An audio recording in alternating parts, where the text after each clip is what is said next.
This is Columbus Concerns, a public affairs presentation of North American Broadcasting. Here's your host, Mark News. And thanks so much for joining us this morning on Columbus Concerns. We're going to start off talking about sending your kids back to college with the insurance that they need, especially on their automobile. And with us is our friend Kimberly Schwind from AAA Ohio. Now that the calendar has turned to August, it's time for college students to be getting ready to head back to campus. As college students get ready to pack their cars full of clothes, books, and electronics, AAA recommends that these students and their families also take time to review their insurance policies and make sure that their belongings are protected. The risk of thieves and fires and other mishaps on college campuses are very real, and so it's very important, whether you're living in a dorm or off campus, to make sure that you and your belongings are protected.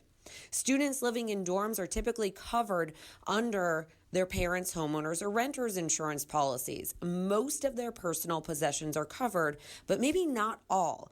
So expensive items like computers and other electronics might be subject to coverage limits. So it's really important that families with kids going away to college check with their insurance agent to determine if they need additional or separate coverage for their student living in a dorm. Students living in off-campus housing will no longer be covered by their parents' policies. These students are going to need separate renters insurance policies to cover their belongings. It's also important to get these policies because it will protect these students and their families from liability if someone is injured on the property. Many students will be taking a car to college. Others will be leaving it at home. Either way, parents' auto insurance policies may or may not cover a college student's car. At minimum, if a student is taking a vehicle to campus, you'll need to update the garaging location. You may also need to change the coverage. Discounts may also be available for students with good grades, or if a student is attending a college over 100 miles away and leaving their car at home. So really important, if a student has a vehicle and is on their parents' auto insurance policy, make sure that you're checking with your auto insurance carrier to see what you need to do to change the coverage as your child goes away to college. Whether you're living on or off campus, burglaries are very real on college campuses. In fact, the Insurance Information Institute says burglaries make up about 50% of on-campus crimes. So it's a good idea to, even before you pack up the car, create an inventory of belongings with estimated values. So make sure you know exactly what you have, inventory it before you leave, and then also once you get to school, take pictures. This is going to help you determine how much coverage to buy ahead of time, and then once you're on campus, it's going to serve as an easy-to-use record if you do have a loss of any belongings. It's also extremely important for students to proactively safeguard their belongings from theft. So making sure that they're locking their doors, even if it's just a trip down the hall, leaving any expensive jewelry at home, engraving electronic items, and making sure never to leave their belongings unattended, even if they're at the library studying and going to the restroom. You never want to leave your belongings unattended without locking them. Also, remain alert for personal safety and safety of your belongings. If you're out after dark, walk in well-lit areas with other people around, and, whenever possible, make sure that you are walking with a friend. All of these things are really going to help to keep students and their belongings safe as they head back to school this fall. And Kimberly, some good advice there. I know you also wanted to take some time this morning to talk about getting people to check their tires. As we get into the summer months, we often see heavy downpours with afternoon thunderstorms. Those driving on worn tires may need to give themselves some extra stopping distance. According to new research from AAA, relatively worn tires at highway speeds can increase average stopping distances of 43%, or an additional 87 feet. That's more than the length of a semi-truck trailer when compared to new tires. Tires are so important to safety because they are the main point of contact to the road. So it's really important to have good tires in good condition with adequate tread depth when you're driving, especially on wet pavement.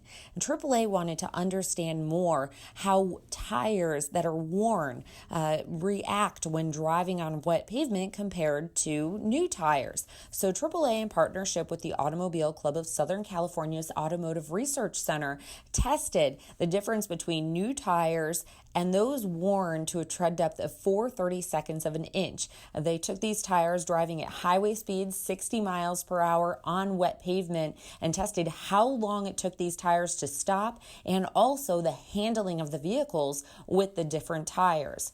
So what they found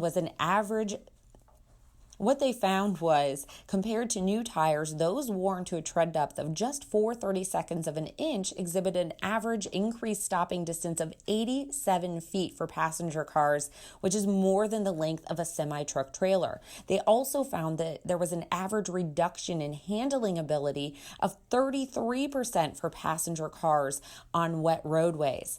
In addition, it really doesn't matter how expensive the tires were, what brand they were. All of the tires they tested deteriorated in performance as they became worn.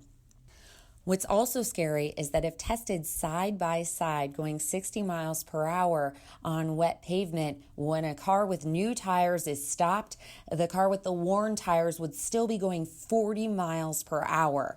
So that really means that those that have worn tires on their vehicles need to make sure that they are paying especially close attention during wet conditions, that they're giving themselves plenty of stopping distance, and that they're really focusing on their driving. We often hear of people hydroplaning on wet roadways. Actually, we find about 800,000 crashes occur on wet roads every year in the U.S. Last year in Ohio alone, there were more than 35,000 crashes in the rain, according to the Ohio Department of Public Safety crash statistics. Industry guidelines in Ohio law require drivers to replace tires when the tread depth reaches 2/32 of an inch. AAA finds that this actually jeopardizes drivers' safety because the lower the tread depth, the more likely the car is to hydroplane and the driver is to crash on wet roadways. So it's really important to be proactive with your tires. Continuously check the tread depth once a month by placing a quarter upside down in the tire tread. If you can see the top of Washington's head, it's time to replace the tires. That indicates that the tread depth is below 4/32 of an inch. This research shows that the industry guidelines in Ohio's law don't go far enough, since tire performance and stopping distance dramatically decrease as tires reach 4/32 of an inch. So when you get to 2/32 of an inch, it could even take you longer to stop on wet roadways, and you have an even greater chance of hydroplaning. So AAA really recommends that drivers keep tires properly inflated, rotate them on a regular basis, check the tread depth with an upside down quarter once a month, replace the tires once they get below 4/32 of an inch, because that's when it is going to take you longer to stop on wet roadways and the tires become less safe. Also, when you are on wet roads, no matter what the condition of your tires, never use cruise control. Avoid hard braking, reduce speeds, and increase your following distance. This is really going to help to keep you safe and give your tires the ability to perform at their maximum performance on wet roads. And some good advice for safety on the summer roadways from Kimberly Schwind from AAA Ohio. Coming up on Columbus Concerns, we're going to talk to a representative from a group called Downsize Columbus. Some good advice there as well. That's all coming up on Columbus Concerns. Stay with us. Shortness of breath, patient's confused, temp 102. He just had an infection. What's going on? He's becoming septic. Antibiotics started. Bed ready, let's move him. Infections can lead to a deadly chain reaction in your body called sepsis. Very quickly, sepsis can cause tissue damage, organ failure, and even death. If you know the risks, can spot the symptoms, and act fast, then you can get ahead of sepsis. Learn more at cdc.gov/sepsis. Has your child swallowed your medicine, your laundry detergent, your nail polish remover? Call the Poison Helpline. Have you inhaled paint thinner, glue, pesticides? Call the Poison Helpline. Have a question about a dose, a fume, something your kid just drank? Call the Poison Helpline. Poisonings can happen at the home, on the job, or in the great outdoors. Call the Poison Helpline first for fast, free advice from medical professionals. Call 1-800-222-1222 anytime, anywhere. 1-800-222-1222. Save the number, save a life. Brought to you by the U.S. Department of Health and Human Services. And welcome back to Columbus Concerns. I'm Mark News. So glad you joined us this morning. We're going to talk now about downsizing. We're happy to have with us Kathy Cairo, and she is with Downsize Columbus. Kathy, thanks for stopping by. Good morning, Mark, and good morning to your listeners. You have been on the show before, and we got a big response to your last appearance on the show. Lots of people had lots of questions, and they were calling up saying, now, what was that again about Downsize Columbus? So first of all, tell us, what is Downsize Columbus? Well, Mark, first of all, I'm a realtor. I'm with Keller Williams Greater Columbus, and that was sort of the impetus for Downsize Columbus. I'm the daughter of a teacher, so education and communication are in my blood, and that's how I built my real estate business, was doing seminars. For years, I did home buyer and home seller seminars. Coming out of 2012, our listeners will remember we were at the tail end of a recession. Yeah. And I was sitting with a colleague and I said, you know what? I bet there's a lot of people that need to downsize. And they've held off doing it because house values here in Central Ohio were not doing well. But the market's coming back, and I bet we have that group of people who would like to downsize. And honestly, Mark, in my head, I was thinking 20 people in a library, and I talked to them about selling a home. So we kind of started literally on a napkin at Panera and said, why don't we do a seminar just for downsizers, and let's call it Downsize Columbus. And in addition to talking about the sale of your home, let's bring a few people in who assist in that decision. And we thought, well, we could get an auctioneer and people who help moving and organizing. So that was in 2013. And speaking to the power of radio, I invested in radio advertising, and I just, rounded up some vendors and sponsors, and I would have been thrilled if 20 people came. We started running those ads, and we were doing it at that point at the Dublin Community Center, which seats 200 people max. And within 8 days, we had filled up 200 seats. And so we had a new problem. So we very quickly put another one on the calendar, filled that one up, and very quickly put another one on the calendar. We were exhausted. But we thought there's a niche here, and there is absolutely a need here with people who need to downsize and want answers. So we created Downsize Columbus Seminar for that. And before we go any further, I'm sure you have a website where people can get more information? Absolutely. Very simple, downsizecolumbus.com. So who are the downsizers? Oh, gosh. They are, first of all, they're a great group. I am one. And I have downsized twice, so I feel the pain. Downsizers are really, honestly, they start in their 40s these days, because what we have is that generation of the 40-year-olds are often taking care of their parents, and they are kind of guiding their parents through this. And then we have people come all the way into their 80s who are finally at the point where they're saying, yes, I don't want to mow the lawn another spring, and they come. So really, it is a wide age range. But really, we look at stage of life. And so the seminar now has grown. Mark, we now have 9 speakers. We have almost 40 vendors, all of whom have resources that serve this group. And so there's really a little bit for everybody, depending on where you are in the stage of your downsize. Well, for years, everybody talked about how the population would be aging, that the baby boomers would be starting to retire. And now we're getting to the point where the last of the baby boomers are really getting into that age now. So what are some of the challenges that people face when they go to say to themselves, I'd like to get rid of this big house and I'd like to move into a smaller place? Mark, that's a great question. And to your point, 9,000 Americans a day are turning 55, and that will be the case until about 2021 is where we see that slow down a little bit. But you have a myriad of challenges with this move. Now, I'm a realtor, and I deal with first-time homebuyers who are 25 all the way up to downsizing. The downsize decision is unique in a lot of ways. Number one, it's often a decision that is not made fully voluntarily. And what I mean by that is if I'm in my 30s and I have another child, I'm moving voluntarily. I want a bigger home. I want a better school system. It is usually not without stress, but it's a good thing. Everybody's excited. We're moving up. We're getting better. We're getting bigger. We're doing those things. The downsize decision is a psychological as well as residential statement. And what it's saying is, all those years are behind me. And now often it is the kids saying, Mom and Dad, you really need to move. I'm afraid you're going to fall down the steps. It's the doctor saying, you really can't take care of that lawn anymore. It is the attorney saying, I don't want this to be a crisis decision if one of you falls down the stairs. So it is often a decision that is preceded by others saying, you need to do this. Yeah. And sometimes it's the spouse. It's the spouse saying, honey, we need to do this. I just yesterday got a discreet phone call from a wife saying, we need someone to mow our lawn. We need someone to help clean the house. I even need someone with basic housekeeping duties. But when they call, tell them to ask for me because my husband will say we don't need all that. Okay.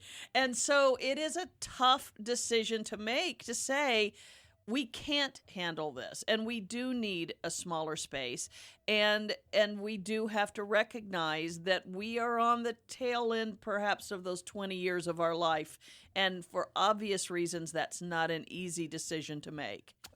But then you look around and say, I've accumulated 40 years worth of stuff. What do I do now? Oh, gosh. Sometimes you're literally paralyzed when you look around and say, I don't even know where to start. You know what, Mark? I call it functional hoarding. And unlike many of us have seen the television show of clinical hoarding, and we do have a lot of that in Ohio. We have a lot of people who are emotionally connected to their stuff, and that's a whole nother show. Yeah. But I call it functional hoarding, and that is just 40 years of life. That's 40 years of Christmas and 40 years of birthdays and 40 years of grandkids and 40 years of kids' stuff that you're sure they're going to come back to get, and of course they're not. And so your word is absolutely correct. I call it paralyzed or frozen, overwhelmed in every room by saying, I know I need to do this. I know I need to clean out the basement. I know I need to start on the garage, but I call it the Tara syndrome. Like Scarlett O'Hara, you put your head in the sand and say, I'll think about this tomorrow. Right. And the real, and what I try to get across to my attendees at Downsize Columbus is when you leave this earth, you want to leave your children with great memories, an affectionate love for you, and a time to grieve. You do not want to leave them with a house to clean out of your stuff because you never got around to it. Right. So we recommend earlier is better. We say start that clearing when you're in your 50s, because there will come a point, as you have noted. In fact, I usually say when people come to Downsize Columbus from in between age 45 and 70, they're still at the age where they can physically, emotionally, and mentally do a lot of this. Right. You start getting into those upper years and you physically can't do it anymore. And that's what you don't want to do. You do not want to leave this for strangers, the state, or your children to have to clear out. And the cruel reality is your kids don't want your stuff. They don't want your stuff. And that is said with great love, but it's an entirely different generation. It's an entirely different culture. And that gorgeous Henredon dining room set you paid $12,000 for, which you scrimped and saved for, and you're sure one of the kids want it.